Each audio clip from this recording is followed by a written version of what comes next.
Good morning students.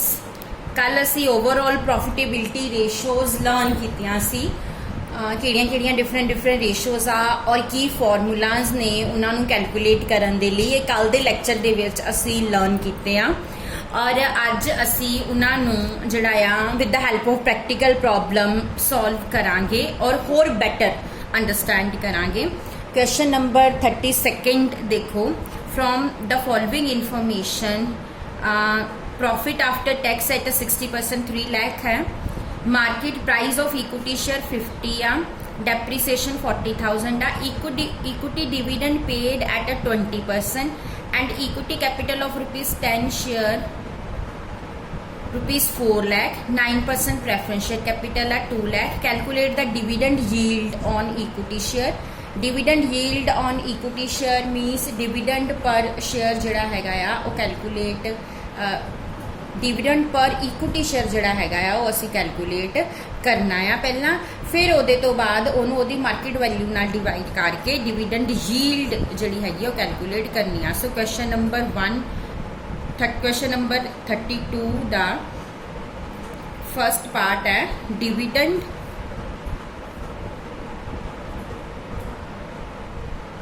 Yield on equity shares. Students इहदा formula की होगा, ऊपर डिविडेंड लिखिया सो ऊपर लेना तुसी dividend per share. Next yield लिखिया आ सो नैक्सट असी नीचे लेना आ यील्ड मीन्स मार्केट वैल्यू पर शेयर। सो स्टूडेंट सब तो पहला डिविडेंड पर शेयर कैलकुलेट करो। इस क्वेश्चन दे विच लिखिया होया equity dividend paid at 20% minus 20% equity dividend जिहड़ा आ वो पे किया गया आ और इक्विटी कैपिटल ऑफ ₹10 शेयर।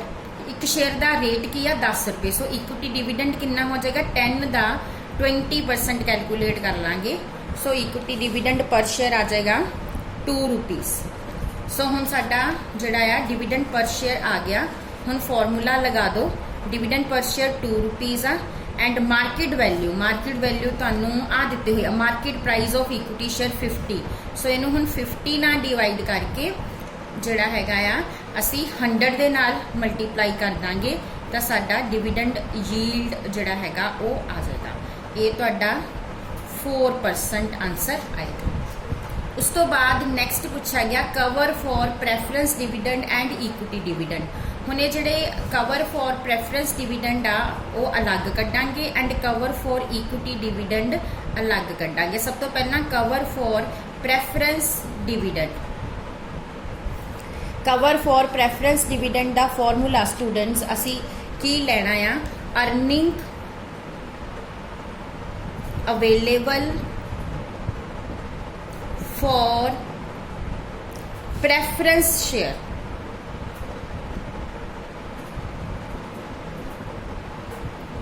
और इनू डिवाइड कादे नाल करना आ प्रेफरेंस डिविडेंड दे नाल। ये साडा फॉर्मूला आ कवर फॉर प्रेफरेंस डिविडेंड दा। ओके स्टूडेंट्स हुण इस क्वेश्चन दे विच तुहानू की दिता होया आ profit after tax at 60% 3 lakh आ। सो प्रॉफिट जिहड़ा आफ्टर टैक्स दिता होया आ वो 3 लाख आ। सो यही earning available for preference share आ यही वाला प्रॉफिट। सो तुसी लेना 3 lakh divide by preference dividend. हुण प्रेफरेंस डिविडेंड कैपिटल हैगी आ 2 लाख दी प्रेफरेंस कैपिटल और रेट हैगा 9%। सो असी की करना आ प्रेफरेंस डिविडेंड कैलकुलेट पहला कर लेना। इत्थे साइड पे कैलकुलेट कर लो। Preference dividend is equal to 2 lakh preference capital आ उदा 9% प्रेफरेंस डिविडेंड आ। ये तुहाडा आ जाना 18,000। सो तुसी 3 लाख नूं हुण किन्ने नाल डिवाइड करना 18,000 दे नाल डिवाइड कर लेना। तुहाडा आंसर जिहड़ा आ वो आ जाएगा 16.67। ये साडा हो गया कवर फॉर प्रेफरेंस डिविडेंड। हुण नैक्सट असी कैलकुलेट की करना आ cover for equity dividend.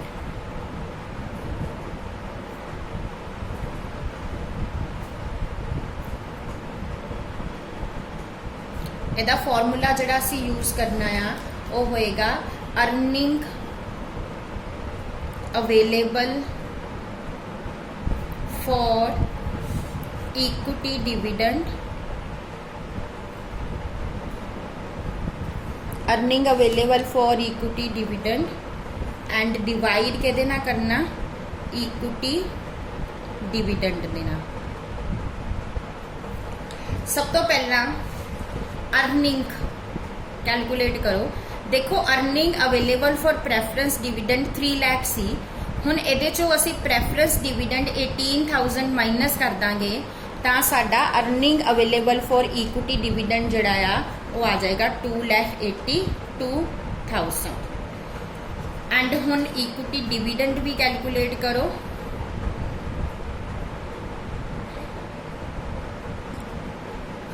Equity dividend calculate करन दे लई साडी इक्विटी शेयर कैपिटल जिहड़ी आ वो दित्ती हुई आ 4 लाख दी और इक्विटी डिविडेंड असी पे करना है 20%। सो इक्विटी डिविडेंड कितना आ जाएगा 4 lakh multiply by 20 divide by 100 80,000। चलो हम फॉर्मूला लगाने आ। अर्निंग साडी आई 2,82,000 दी एंड इक्विटी डिविडेंड हैगा 80,000। ये ना डिवाइड करांगे तो साडा आंसर आएगा 3.5। ये साडा आंसर आ जाएगा कवर फॉर इक्विटी डिविडेंड का।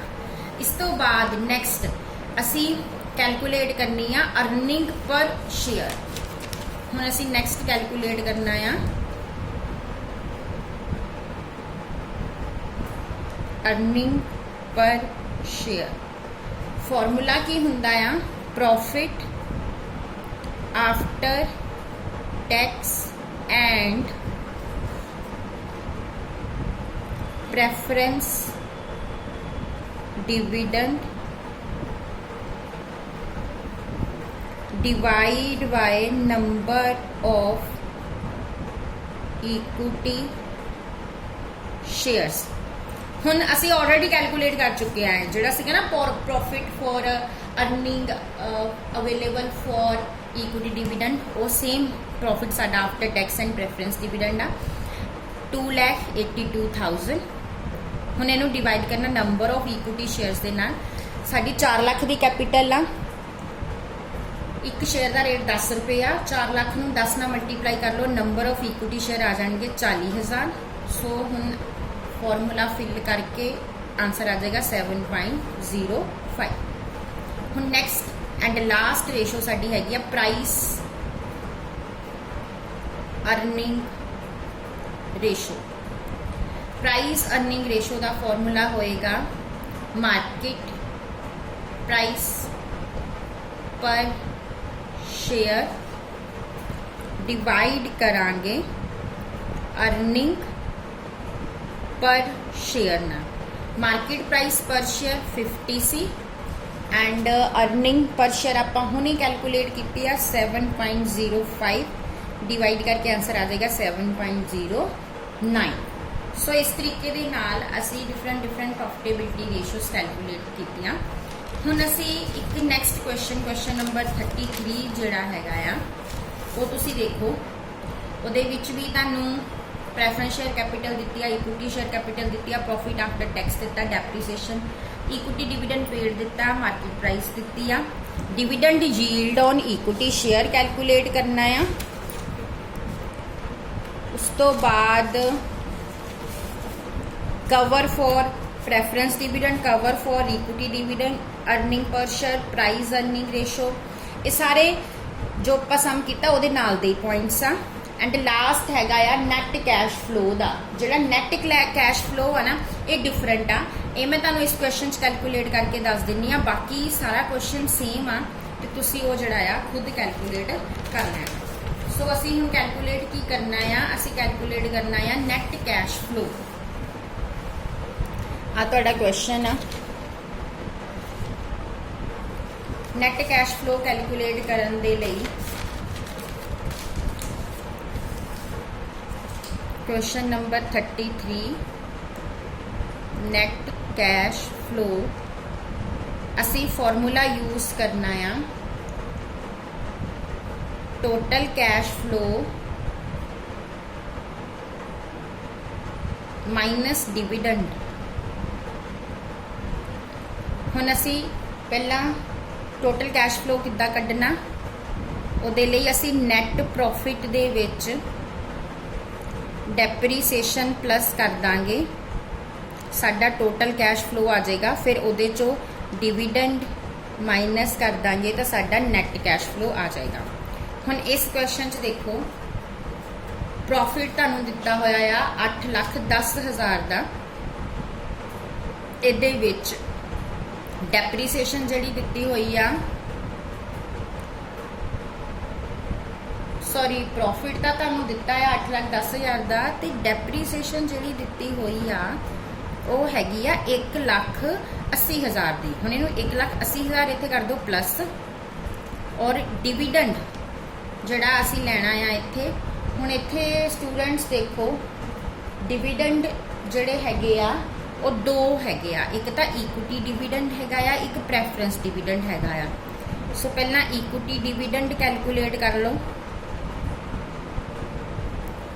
इक्विटी डिविडेंड ताड़ी उन्होंने क्या 20% देना, इक्विटी शेयर कैपिटल 24 लाख दिया, ओदा 20% ताड़ा इक्विटी डिविडेंड जिहड़ा आ वो आ जाएगा 4,80,000 का। उस तो बाद प्रैफरेंस डिविडेंड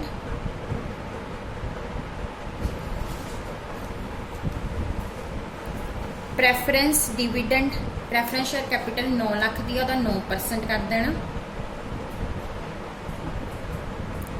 ये तुहाडा आ गया 81,000।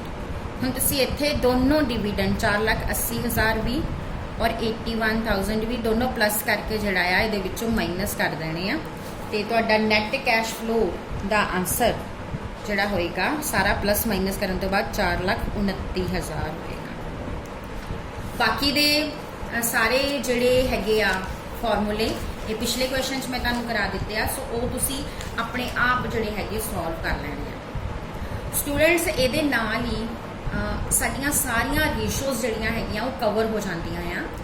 हुण पिछे बहुत सारे क्वेश्चनस होणगे जिहड़े आपां नहीं कैलकुलेट कीते, जिहड़े आपां नहीं सॉल्व कीते, बट स्टूडेंट्स वो जिहड़े भी क्वेश्चनस हैगे आ वो सारे मिक्स आ। हुण तुहानूं मिक्स क्वेश्चनस दिते होणगे, जिद्दां किसी क्वेश्चन दे विच तुहानूं करंट रेशो भी पूछी गई होगी, स्टॉक टर्नओवर रेशो भी पूछी गई होगी, डेट इक्विटी रेशो पूछी गई होगी। इस तरह मिक्स वाले क्वेश्चन होंगे और वो तुसी अपने आप सॉल्व करने आ। और जे किते किसी क्वेश्चन कोई प्रॉब्लम होएगी तो तुसी मैनूं दसना, तो वो क्वेश्चन मैं तुहानूं फिर सॉल्व करके भेज दांगी। एंड स्टूडेंट्स हुण आपां रेशो एनालिसिस दे विच इहो जिहे क्वेश्चन सॉल्व करने आ जिहदे विच सानूं कुछ रेशोज़ दित्तियां गईयां होणगीਆਂ, असीं बैलेंस शीट दीयां फिगर्स कैलकुलेट करनियां आ या ट्रेडिंग एंड P&L दीयां फिगर्स कैलकुलेट करनियां आ, यानी कि असीं हुण मिसिंग इन्फॉर्मेशनस कैलकुलेट करने वाले क्वेश्चन नैक्सट लैक्चर च करने। Thank you.